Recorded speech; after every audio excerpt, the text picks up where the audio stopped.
Welcome to our e-lesson for Module 5, Creating a Game or Gamified Lesson.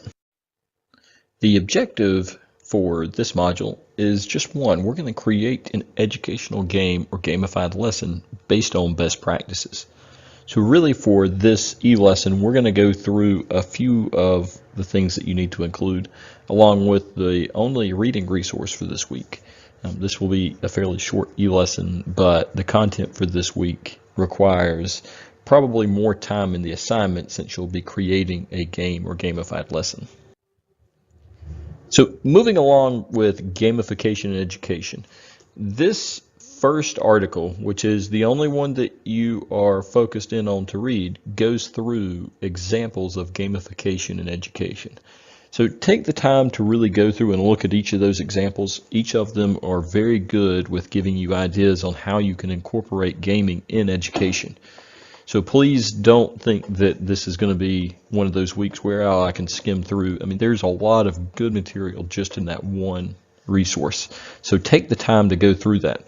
This will help you hopefully frame out where you want to take your lesson for this week. I know we've been planning lessons this whole time, but this really is going to be the culmination of what we need to do because you're going to be including multiple game elements into your lesson or game.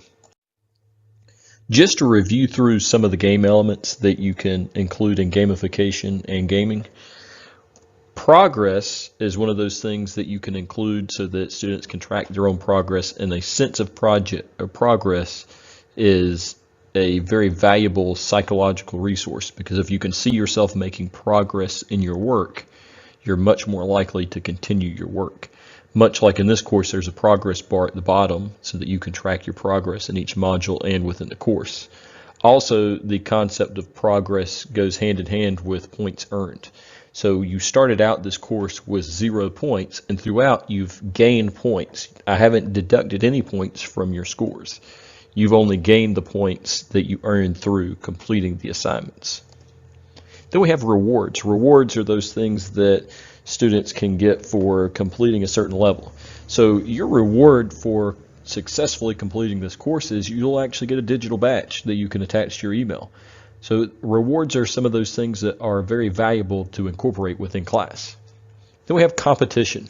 The idea that competition can drive people to actually perform at a higher level. Now, think back to module, I guess it was module 3 where we talked about competition, and there are healthy ways to include competition within your classroom. But also understand that there can be an unhealthy side of this if it's not implemented properly. And then one thing that we haven't talked about a whole lot through the course because it is built into some of the other game elements is collaboration. So a chance for students to work together on a common goal. For this week's assignment, you'll be focusing mainly on the progress, rewards, and competition aspect. And you'll be asked to incorporate all three of those into a game or gamified lesson. Some gaming resources for this week. So I've gone through and created a list of resources that you can use. Kahoot is one of them where you can go through and do a whole class game, sort of like review style. So for this, you'll actually be in control of the question. The student won't see the question on their screen, but they can actually work in teams or individual on this. Quizzes is similar to Kahoot. It is made for questions or review. The students will see the questions on their screen and they gain points for answering questions correctly. Then we have Jeopardy Game Labs, which you can create your own Jeopardy game based on a template.